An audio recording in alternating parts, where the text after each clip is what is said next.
Hindi medium वाला बच्चा अक्सर एनडीए एग्जाम से डरता है। उसका सपना तो है कि क्लास 12th के बाद नेशनल डिफेंस एकेडमी मुझे ज्वाइन करनी है, सीधा अफसर बनना है। लेकिन मन में क्वेश्चन है, क्या हिंदी मीडियम स्टूडेंट बन सकता है? तो भैया सबसे पहले तो इसका आंसर सुन लो, हाँ। इनफैक्ट एलडब्ल्यूएस के ही अपने बच्चे हैं जो हिंदी मीडियम से थे और आज की डेट में एनडीए में अंडर ट्रेनिंग है। तो भैया करने वाले तो कर जाएंगे। आप हिंदी मीडियम को कमजोरी ना समझो, बल्कि एक राइट स्ट्रेटेजी फॉलो करो। आज मैं इस वीडियो में एनडीए 2026 को टारगेट करते हुए maths, GAT, SSB, English speaking हर एक एस्पेक्ट पे बात करूंगा। वीडियो को एंड तक देखना।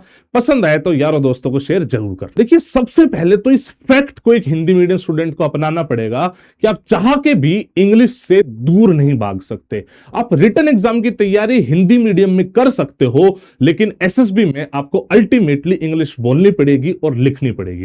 तो वो एक्सेप्टेंस होना बहुत जरूरी है। आज से लगभग 1-1.5 साल पहले तक कोई रिटन एग्जाम की भी प्रॉपर हिंदी मीडियम में गाइडेंस अवेलेबल नहीं थी। बच्चों ने बहुत रिक्वेस्ट करी तो हमने विक्रांत बैच खोला था हिंदी मीडियम स्टूडेंट्स के लिए। और इनफैक्ट 10 मई से विक्रांत 3.0 प्लस आ रहा है, जहां पे हम एनडीए 2026 को टारगेट कर रहे हैं बहुत अच्छे तरीके से। अगर आपको एक स्ट्रक्चर्ड तैयारी चाहिए कम टाइम में बिना किसी डिस्ट्रैक्शन के, तो आप भैया उस बैच में एनरोल कर सकते हो। सिर्फ 1999 का बैच है और आपकी तैयारी हिंदी मीडियम में हो जाएगी। लेकिन मैं कह रहा हूं भैया, इस बैच से पढ़ो चाहे कहीं से भी पढ़ो, आपको रोज थोड़ा सा टाइम इंग्लिश कम्युनिकेशन पे देना पड़ेगा। एक इंग्लिश मीडियम वाला बच्चा रोज इंग्लिश कम्युनिकेशन ना करे चल सकता है, बट आपको करनी पड़ेगी। जब एसएसबी की बारी आएगी तो वहां पे एसएसबी में बोलते जरूर है कि भैया कहीं पे स्टक हो जाओ तो आप हिंदी वर्ड यूज कर सकते हो, but as soon as possible switch back to English. इसका मतलब सीधा सीधा यही है कि आपको इंग्लिश बोलनी है। तो आपको इंग्लिश बोलने की प्रैक्टिस करनी है। और इंग्लिश बोलना मतलब बस इसलिए आपको डिफिकल्ट लगता है क्योंकि आपने आज तक वो बोली नहीं है, आज तक आपको माहौल नहीं मिला है। आपको माहौल पहले खुद बनाना पड़ेगा। रिटन क्लियर होने के बाद एसएसबी के लिए हमारे पास आओगे तब हम बनवाएंगे, लेकिन अल्टीमेटली इंग्लिश बोलनी पड़ेगी। तो रोज थोड़ा थोड़ा टाइम आपको इंग्लिश स्पीकिंग पे देना। किस तरीके से देना उस पर मैं बात करूंगा, सारी चीजें समझाऊंगा। सबसे पहले हम रिटन एग्जाम स्पेसिफिक बात कर लेते हैं कि एनडीए का रिटन एग्जाम 900 मार्क्स का है, जिसमें 300 मार्क्स का भैया मैथमेटिक्स है और टोटल 600 नंबर का, जिसमें 200 इंग्लिश, 400 जीके। जीके में भैया जनरल नॉलेज और साइंस दोनों आ जाती है, इसको हम बोल देते हैं जीएटी। दूसरा एसएसपी 900 नंबर का है। टोटल ये 900 1800 में से जाके मेरिट बनती है, जिसके बेसिस पे नेशनल डिफेंस एकेडमी का कॉल लेटर आता है। मैथमेटिक्स को लेके बहुत ज्यादा बच्चे डरते हैं कि यार मैथमेटिक्स कैसे क्लियर होगी। इनफैक्ट 90% बच्चों की मैथमेटिक्स ही वो वजह है जिस वजह से वो एनडीए नहीं पहुंच पा रहा है। मुझे ऐसा लगता है कि ये बस डरावना ज्यादा है, उतना मुश्किल है नहीं। भैया मैथमेटिक्स में साफ सी बात है 120 क्वेश्चन आने हैं। 120 क्वेश्चन के अगर हम डिवीजन देखेंगे भैया, अलजेब्रा है, कैलकुलस है, ट्रिग्नोमेट्री है, ज्योमेट्री है, प्रोबेबिलिटी है। अलजेब्रा से 35-37 क्वेश्चन, कैलकुलस से 30-32 क्वेश्चन, ट्रिग्नोमेट्री से 15-18 क्वेश्चन, वहीं पे ज्योमेट्री से 18 से 20 क्वेश्चन, प्रोबेबिलिटी एंड स्टैट से 16 से 18 क्वेश्चन। ये मिलकर लगभग 120 क्वेश्चन हो गए। बट जरूरी नहीं है कि आप ये सारे के सारे चैप्टर पढ़ो। इनफैक्ट जो हम अपने बैच में पढ़ाते हैं, विक्रांत 3.0 प्लस जो बैच आ रहा है, उसमें भी हम इसी चीज को फोकस करते हैं कि भैया हम तो एक बार सारा पढ़ा देंगे, लेकिन आपको अपने सेक्शन चूज करने पड़ेंगे। आपको देखना पड़ेगा कि आप कौन से चैप्टर में कंफर्टेबल हो। हर एक बच्चा 120 के 120 क्वेश्चन का सिलेबस नहीं समझ सकता। इनफैक्ट 120 क्वेश्चन आपको सोल्व करने भी नहीं है भैया। पेपर में अगर आप 120 से 150 नंबर यानी लगभग 60 क्वेश्चन से 70 क्वेश्चन अटेम्प्ट करते हो तो आप बहुत अच्छे लेवल पे आते हो, बहुत अच्छे लेवल पे। तो चाचा जी आपको अपने अपने सेक्शन सेलेक्ट करने हैं। जैसे जो मुझे लगता है मैं वो बता रहा हूं।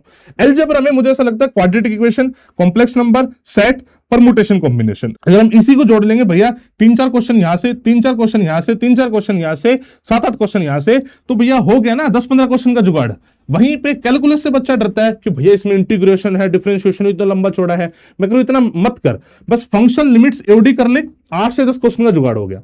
तो ट्रिग्नोमेट्री के 5 चैप्टर है, तो सारा मत कर, तो सिर्फ ट्रिग्नोमेट्री, रेशियो एंड आइडेंटिटी कर ले, 8 से 10 क्वेश्चन का जुगाड़ हो गया। ज्योमेट्री में देखो 2D 3D सब आता है इसमें तो, लेकिन मैं कह रहा हूं तू सिर्फ 2D कर ले, स्ट्रेट लाइन कर ले, 8 से 10 क्वेश्चन का जुगाड़ हो गया। प्रोबेबिलिटी, स्टैट्स, पीएनसी, मतलब ये तीनों यूनिट मिला के अप्रोक्सीमेटली 25 से 30 क्वेश्चन का जुगाड़ कर देती है। तो सिर्फ इतने चैप्टर करके भी आप अप्रोक्सीमेटली 50 क्वेश्चन के सिलेबस पे पहुंच रहे हो। सिर्फ इतना करके भी थोड़ा सा और कर लोगे तो और पहुंच जाओगे। और भैया जो टाइम है, जैसे हम 10 मई से बैच स्टार्ट कर रहे हैं, आपका सितंबर में पेपर है, इतने टाइम में इतना कर पाना पॉसिबल है?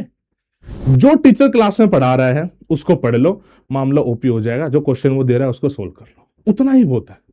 ठीक है, अब दूसरा आता है कि सर मैथमेटिक्स में हम टाइम देते हैं तो फिर जीएटी की हालत क्या होगी? क्योंकि जीएटी में तो बहुत लंबा चौड़ा सिलेबस है। एलडब्ल्यूएस हमेशा से जाना जाता है अपने क्रिस्प कंटेंट के लिए।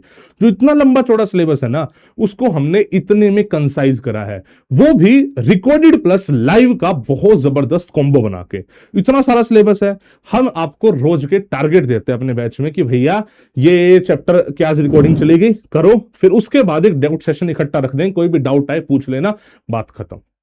मतलब रिकॉर्डिंग प्लस लाइव का कॉम्बो लोगे तो ही इतने कम टाइम में बहुत अच्छे तरीके से सारा सिलेबस कर पाओगे। ये हमने पहले भी करा है और विक्रांत 3.0 प्लस में भी कर रहे हैं। अगर बाई चांस आपको हमारे बैच नहीं लेने, ऐसा ही बच्चा हो सकता है बोलता है कि नहीं सर हमें खुद से पढ़ाई करनी है, तो खुद से भी भैया तुझे पहले क्या करना है, ये अपने इंपॉर्टेंट सेक्शन सेलेक्ट करने हैं, जैसे ये मैंने बताए हैं मेरे हिसाब से जो सही है, आप अपने हिसाब से कर लो।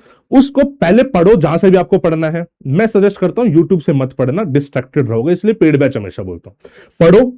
उसके बाद उसके क्वेश्चन प्रैक्टिस करो। कहां से करोगे? कम से कम पीवाईक्यू करोगे। पीवाईक्यू कितने? मिनिमम 5 साल के, यानी 10 पेपर के, इतना करो। उसके बाद कुछ क्वेश्चन प्रैक्टिस कर लो। जैसे हम तो अपने इस विक्रांत बैच में टेस्ट सीरीज देते हैं, तो आप कहीं से भी मान लो ये बैच नहीं ले रहे, कहीं और से ले रहे हो, तो भैया वो टेस्ट सीरीज करके खुद करो। मतलब देखो, हमने बोला है कि भैया 60-70 क्वेश्चन का सिलेबस कर लो, तो 60-70 क्वेश्चन का सिलेबस अच्छे से करना पड़ेगा आपको। उसके पीवाईक्यू करने पड़ेंगे, कुछ एक्स्ट्रा क्वेश्चंस भी करने पड़ेंगे, तब जाके उस पर वो कॉन्फिडेंस आएगा भैया इस चैप्टर से क्वेश्चन आएंगे तो मैं कर लूंगा। ठीक है, यही बात जीएटी में भी आप सेम कर सकते हो। जीएटी में खुद से पढ़ सकते हो आप। जैसे इंग्लिश का पढ़ना है तो इंग्लिश में आपको रीडिंग कॉम्प्रिहेंशन, ग्रामर, वोकैब सब पढ़नी पड़ेगी। अगर आपको साइंस पढ़नी है तो मिनिमम 9-10th बेस्ड आपको फिजिक्स, केमिस्ट्री, बायोलॉजी पढ़नी पड़ेगी। और जीके पढ़नी है तो history, geography, polity, economics, current affairs सब पढ़ना पड़ेगा।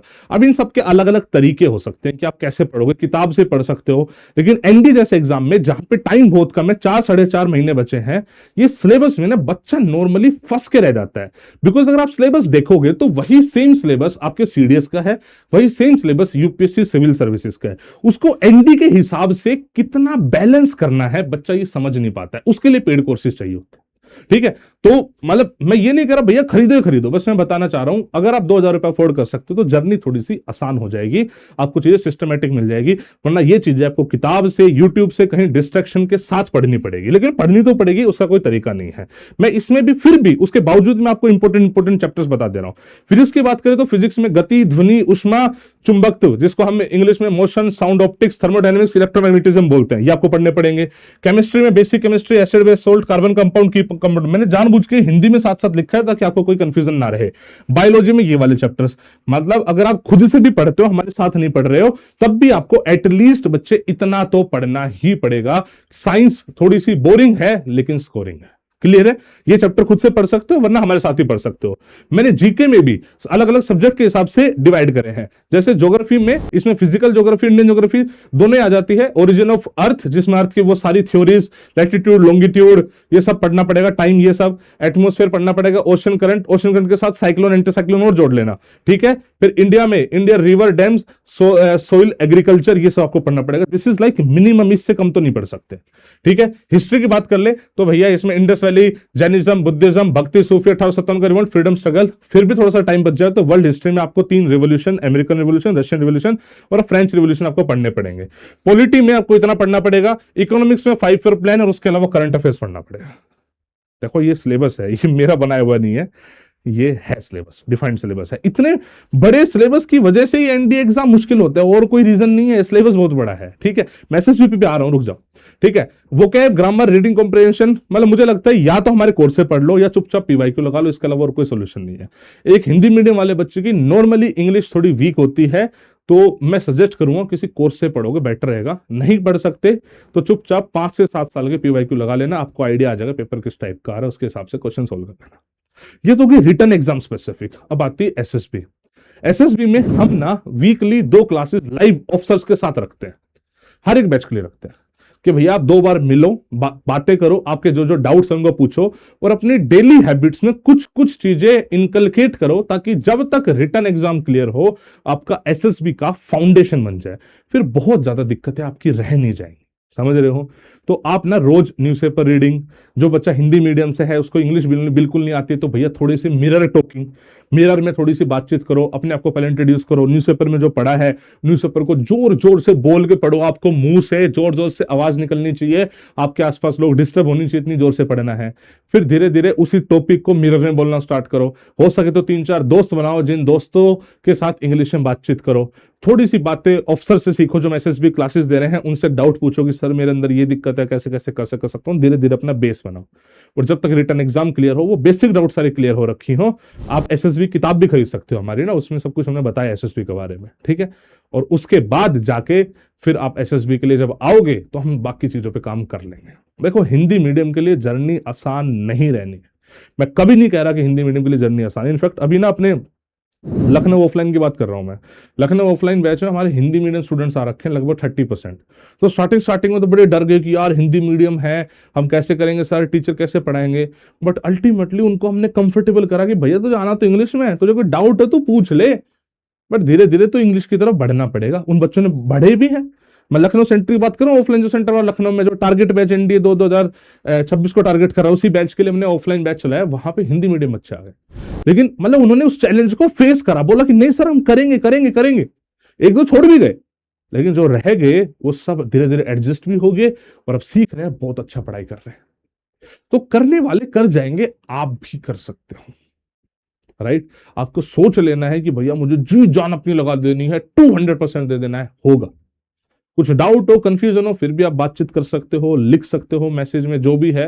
विक्रांत 3.0 प्लस बैच आ चुका है, बहुत ही डिमांड में रहता है batch, because right guidance Hindi medium के लिए है नहीं, और हमने हिंदी मीडियम के लिए डेडिकेटेड ये बैच बनाया था कि भैया आप पढ़ो, मेहनत करो, ठीक है।